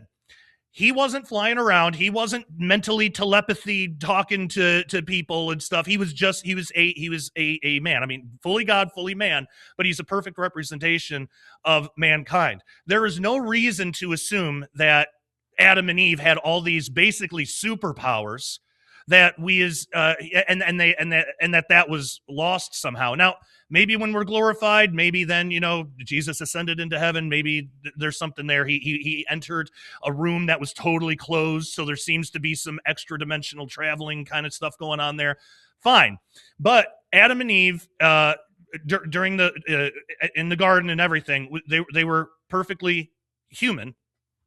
And there's no reason to believe that, well, they were able to, because this is what's claimed, they're able to communicate with telepathically. They're able to do all these superhuman things. Some have even said that they could fly and stuff. They could do all these things, even though the Bible doesn't say that. But here's the danger, is that what gets in there is, oh, and you can do it too. You just need to do X, Y, and Z. You just need to do this to reclaim it. Or some people out there who have psychic powers, it's because they're actually tapping into this ancient Garden of Eden stuff that we all had. And that opens the door so wide to New Age. And that kind of stuff is exactly me raised as a Christian, why I got into New Age and got totally deceived by it. It was through exactly that kind of dangerous teachings. And unfortunately, there's a lot of people claiming the name Christian out there that are talking about that stuff. So when that Matt Gaetz story came up that, they're breeding them so they could speak telepathically, it reminded me exactly of that. It's like, no, this is New Age garbage. This is completely distinct from Christianity. Christians should have nothing to do with that. Again, we are to be holy, which means set apart. We're supposed to be different, unique, set apart. We're supposed to be a peculiar people, all of this stuff. We're supposed to be set apart from all that. But the world is embracing all this New Age, extraterrestrial, pro-alien stuff. The world loves that. There's the sci-fi nerd in me likes the stories and finds it interesting, but we can't adopt that as truth just because of that. We can't adopt that into our belief system just because it would be more exciting or more interesting if that were true. That's so dangerous. And then we could be inadvertently leading people directly into hell through stuff like that. Because I'm telling you, it was exactly that stuff that got me into New Age as a professing Christian. I thought I was living for Christ. I certainly wasn't. I was totally deceived. And I actually was so bad that I thought that you could incorporate New Age into Christianity, and that New Age was just kind of just like lost Christianity that we should have known, but we don't because stuff got lost, and God's going to let us reclaim that. And it's all garbage. It's deceptive. And it directly led to this horrible demonic attack that my family and I went through that I inadvertently invited in. And then it was actually, that's how I found out about L.A. Marzulli. I was going through this horrible time, had no idea what to do. And I was flipping through the channels, saw L.A., never heard of him before, but he was talking about alien stuff, sci-fi stuff, Mark of the Beast, Genesis 6. I never heard any of that before. And then he was talking about how he came out of New Age and he was deceived by all this. And it was like, oh my gosh, there's my answer. So it wasn't any of this New Age, ancient aliens, absolute garbage that brought me to the truth. It was the complete inverse of that, where it's like, no, all of that is the enemy. That's all deceptive. It's all demonic. And I'm not going to shy away from that word. Some Christians are. I don't know why. Some Christians have this idea that using the word demonic or saying that something is demons is like lazy or stupid, or it's not. If that's as far as somebody can understand it, and I know demons, fallen angels, watchers, there's different categories. But, I was talking to my wife about this morning. I was like, one thing about me that I don't share in common with a lot of guys is I know nothing about cars. Nothing. A lot of guys know a lot about cars. I'm just not interested in it. Never really have been. I know enough that if we get a flat tire or if something really basic goes wrong, I can fix it. I know enough.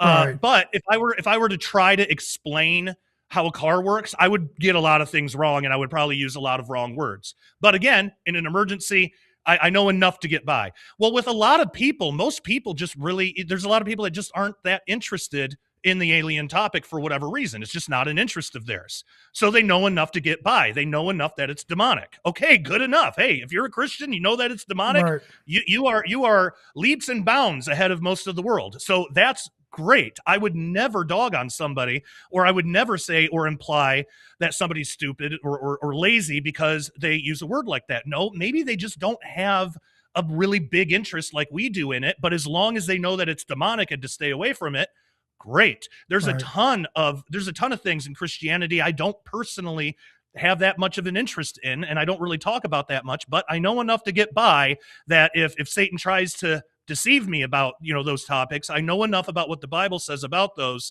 that can defend against that. So I know I threw a whole lot out there at you, but that Matt Gaetz thing reminded me of that, and just reminded me of so much of the stuff that I'm seeing online now in this whole disclosure era that we're living in. But I'll hand it back to you. No, we're gonna go ahead and start wrapping this up. But I want to, give where I stand on this. I believe, and I've said this before publicly, people's heard it, and I still stand behind this. And after today's disclosure, it doesn't change my mind on this. I personally believe, based on the history of other disclosures, JFK files, strike 1, the Epstein files, strike 2, I believe this is going to be strike 3. I don't think that we're going to get any smoking gun. I don't even think Josh, that we're going to see a quote unquote body. I don't think we're going to see that. Either. I don't think we're going to see any of this stuff.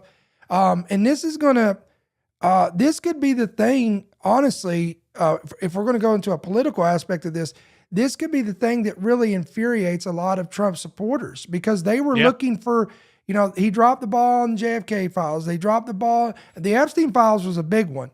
Now this, and what's going to happen. I mean, think about what this is going to do to all these pastors that we've been discussing here, how it's going to make them look. Unfortunately, we're not going to look down on them, but the majority out there, among even in the Christian community, they're going to look down and frown upon these people and say, well, I told you they were charlatans and fakes, and look, nothing's coming. They were told this is coming. I'm just telling you, I know how this works. Now, I thought this was really interesting.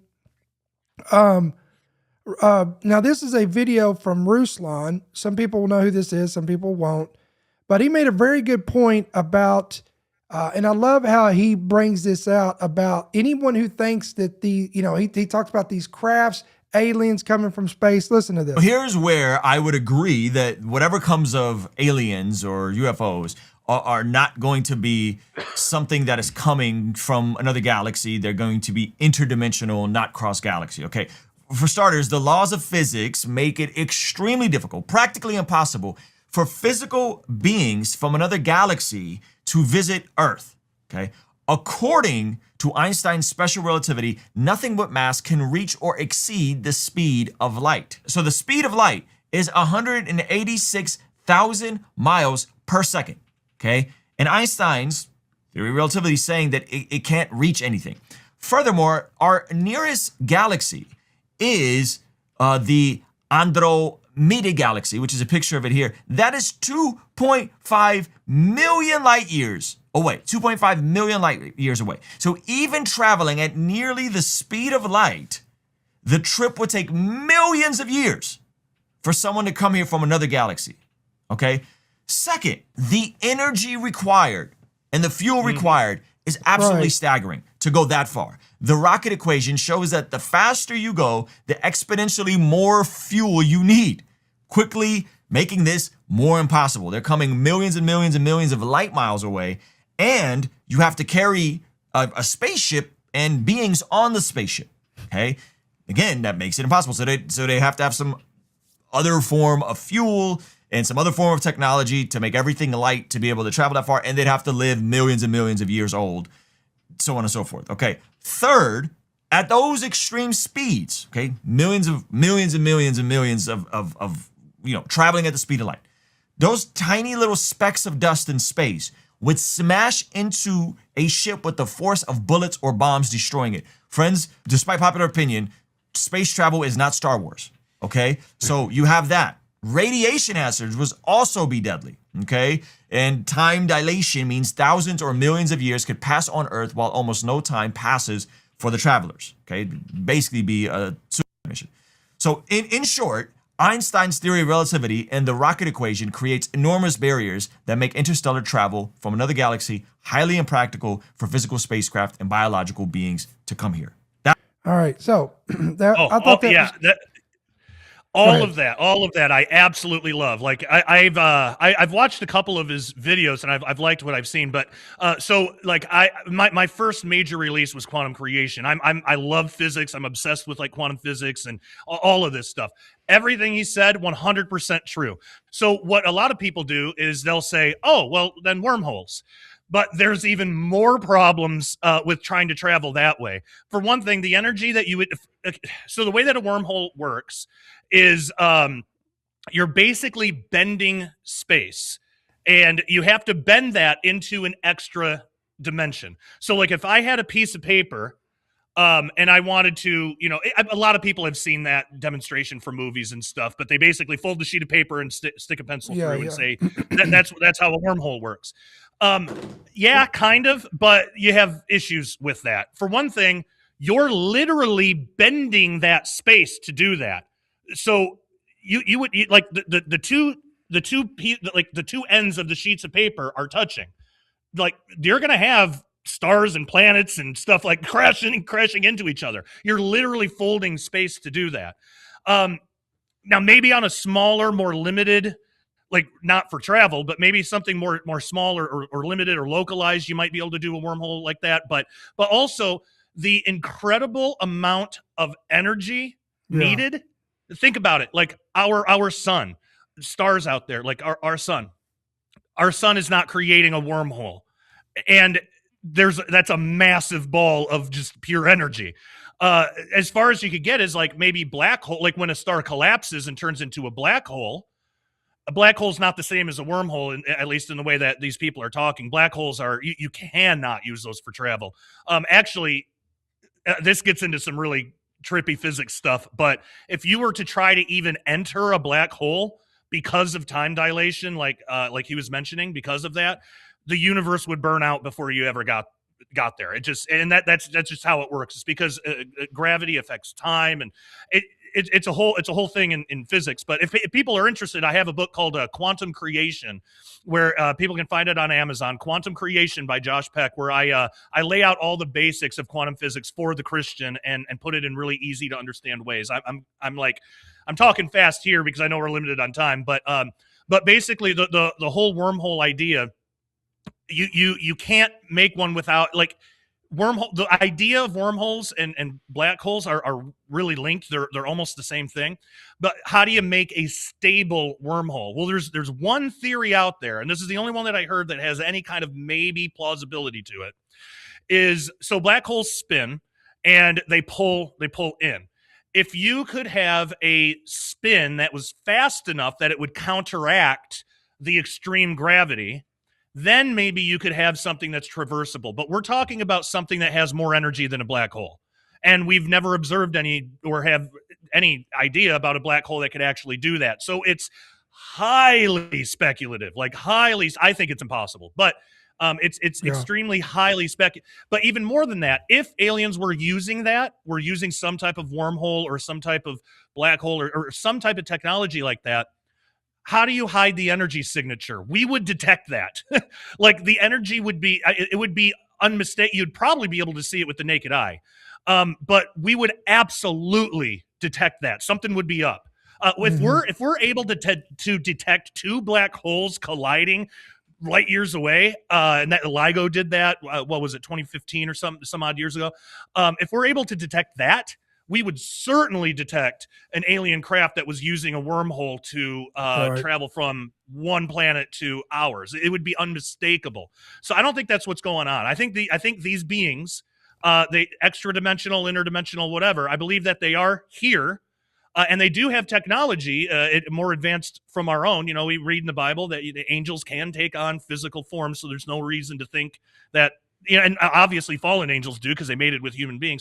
There's no reason to think that they can't also manipulate, you know, physical things and create things and make technology. So I fully believe, I have no problem with the idea that they probably have developed some technology. I actually think that they use these UFO crashes as a way to give us that technology that they'll use to try to destroy us later. Again, this is all laid out. Genesis 6, book of Enoch chapter 6 talks about how when the angels came down, they didn't just mate with humans, but they also gave us metallurgy and like weapons and all of this stuff.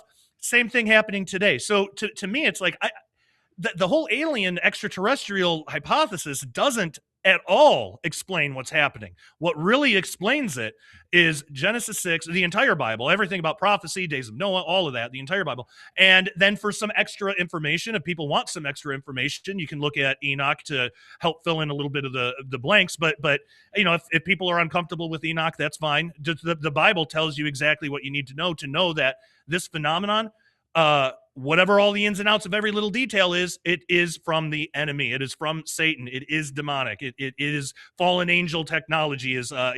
Marzulli says. It's fallen watchers, as I talk about in Return of the Watchers. Yep. It's all from the kingdom of darkness, and that's the most important thing that we as Christians need to focus on.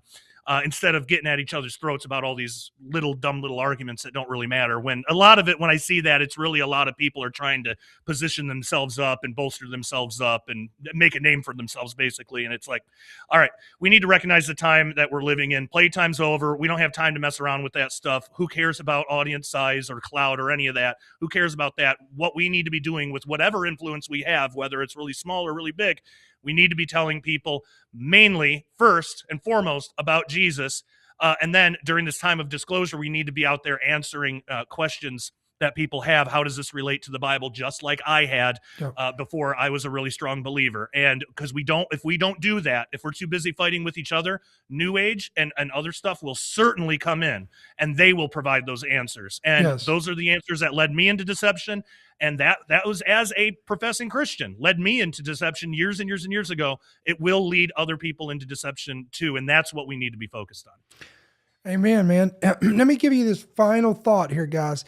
So when we're talking about end time deception, now we don't have time for the video because we're running out of time. But there's a man by the name of Dr. Stephen Greer. He is allegedly having this meeting today. This guy is, you want to talk about somebody that's delved into New Age and all this nonsense. Yes.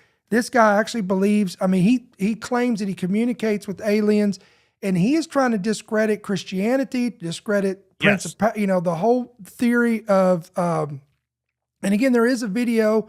I'm not going to play this video, but I'll pull this up for our audience so that they can see this when they get a chance. Look it up. The name of this is It's Not Demons. J.D. Vance is wrong about UFOs. Dr. Stephen Greer. And in this interview, he's basically creating this narrative that Christians are the deceivers, that we're trying to promote a holy war and all this stuff. And again, we don't have time to go into that. Final thoughts here. Ephesians chapter 6. Paul says, we don't wrestle against flesh and blood, but principalities, powers, rulers of darkness of this age, and spiritual hosts of wickedness in heavenly places. Again, we're talking about interdimensional demonic forces here. Matthew 24, the first thing that Jesus warned about above all the other signs, take heed that no one deceives you. Luke 21, verse 11, there will be fearful sights and great signs from heaven. 2 Thessalonians chapter 2, Paul says that there is coming a falling away, and that once, Josh talked about this, once the harpazo happens, the restrainer is removed, then there will be an element of evil, unlike we've ever seen, of lawlessness, wickedness, deception, that will be so great, lying, signs, and wonders, that if possible, the very elect would be deceived. I do have this video. It's only 1 minute, 51 seconds long, but this is very intriguing. This is from a former president of the United States. I want you to hear this is Ronald Reagan in a speech. This is very interesting because I want to say this. I don't think these are going to be aliens from another planet coming. If let's just say, if something was to transpire where they were to conjure up something of a lying sign and wonder where an alleged craft was to land, and some type of alien being, whether it be quote unquote reptilian or whatever, was to get out and claim it was our creator and all of this nonsense, this would be the thing that the masses would believe, the lie, the deception. But it could help initiate a global unity, one world religion, and apostasy. Mm-hmm. Listen, this is fascinating, Josh. If you've never heard this, listen to this. Perhaps we need some outside universal threat. I occasionally think how quickly our differences worldwide would vanish if we were facing an alien threat from outside this world. And yet, I ask you, is not an alien force already among us? What could be more alien to the universal aspirations of our peoples than war and the threat of war? He's basically making the point that you just said, that we need this outside threat to bring us together. Yes. And when you compare that with just the book of Revelation, it's like, oh yeah, that makes sense. And that's why I believe so strongly that strong delusion will have something to do with that, because what greater thing than something that's outside of Earth could deceive the whole world? And I want to make a comment too that you mentioned, and I'm glad you brought it up because I completely forgot. I wanted to talk about this on the show, but Stephen Greer. Oh my gosh, I cannot overemphasize how absolutely dangerous this guy is for people's eternal souls, and people really need to, because I know he's like in the news, and unfortunately some Christians are even like cozying up to him and stuff. This guy is so anti-biblical, so I mean, talk about spirit of Antichrist walking around in the flesh. I mean, that's like this guy, because and one of the things that he does, it's called CE5. He gives classes, or he teaches people how to do this. This is like idolatry. This is exactly like praying to false gods. He thinks that you can have this telepathy, like, and you can call these aliens and talk with them in your mind. That's prayer. And he actually has demonstrations where he says that he can make these things manifest. If you call them with your mind, they'll come. That right there proves they can't be aliens from another planet. What on earth? How does that make any sense? A biological species on some other planet. We have a thought, and they're gonna come get in their spaceships and race over here so we can see them, and then they're gonna go fly away. Like, would we do that? Like, if we discovered some primitive alien race on let's say Mars or whatever, maybe they're living underground, and would we, every time they like prayed to us, would we go and just show ourselves a little bit and then go fly away? None of that makes any sense. And now it makes perfect sense if it's the kingdom of darkness. If it's the old false gods wanting prayer, wanting prayer for themselves, like they always have. That's what idolatry and all that stuff is all about. Well, then it makes perfect sense why they would show up. Makes perfect sense why they wouldn't just land and present themselves and say, "Hi, here I am. I'm a alien in a physical body, and I'm from this planet." They don't do that. They show themselves and they leave. This is exactly the deception. Satan knows how to deceive people. And Stephen Greer is, I think he's like the top of deceivers that are actively leading people straight into hell with this stuff. I'm so glad you brought him up because and he's not the only one. There's others. But I have seen, unfortunately, some Christians actually give props to, because the disclosure movement is making some headway apparently, and disclosures happening apparently and all this stuff. So I've seen some Christians who are interested in the UFO stuff, like, give kudos to some of these guys about their hard work in making this happen. And it's like, well, what is their hard work? Their hard work is deceiving people. I'm not giving them credit for anything. They're leading people into hell. I'll give credit to people like you, like L.A. Marzulli. I'll give credit to those people, but I'm not giving any credit. They're actively leading people into hell. Like, eternal souls are being lost because of this deception. And we're not even in the full brunt of it. When it gets to the tribulation, when the strong delusion really takes hold, we're seeing little drips of it now, but when it really takes hold, it's going to be so much worse. So yeah, I'm really glad you brought that up. Sorry, I went on another thing, but I really wanted to make mention of that because it's so deceptive, so dangerous, and they'll disguise it in Christian language. So we all need to be really, really careful about who we listen to, who we allow teach us, and where we get our information from. All right, that was excellent. Guys, again, thank you so much for being a part of the program. We are literally running out of time. We've got like a minute and a half.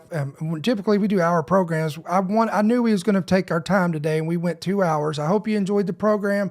Josh, thank you so much for being a part of the program. Looking forward to seeing you again sometime. Yeah, thank you. Appreciate it. All right, guys. So again, thank you so much for being a part of this Friday program, this very special Friday podcast. We hope that you enjoyed it. I hope you've been blessed by it. If you found any value to this content, be sure to hit that like button, hit that subscribe button, hit that bell notification. And again, as always, if you love our content and you'd like to know more about partnering with End Time Headlines, so that you can help us continue to do what we do, here is more on that, and we'll be right back. If you enjoy our content and would like to partner with End Time Headlines, helping us make more people aware of the times and seasons which we are in from a prophetic perspective, you can go to endtimeheadlines.org and click Support. Here you can give a one-time gift or a monthly pledge on our main website. This page also shows you how to give electronically through Cash App or Venmo. If you would like to give by check or money order, you can make it out to End Time Headlines at P.O. Box 1391, Monroe, Georgia 30655. Or you can give through our free End Time Headlines app by pressing the bottom right button that says Donate. All right, guys, thank you so much for your generous support and your partnership. Listen, we're going to sign off for tonight and for this weekend. We will be right back here Monday night, 7 p.m. Central, 8 p.m. Eastern, with our normal, typical live devotional and prayer. So we hope to see many of you guys back on Monday night. Until we see you guys then, I pray the Lord bless you, may He keep you, and may His countenance shine upon you. We'll see you then. Thank you for listening to the End Time Headlines podcast. We pray that you've been blessed and equipped by today's message. For more information about how you can help partner with our ministry, please visit endtimeheadlines.org.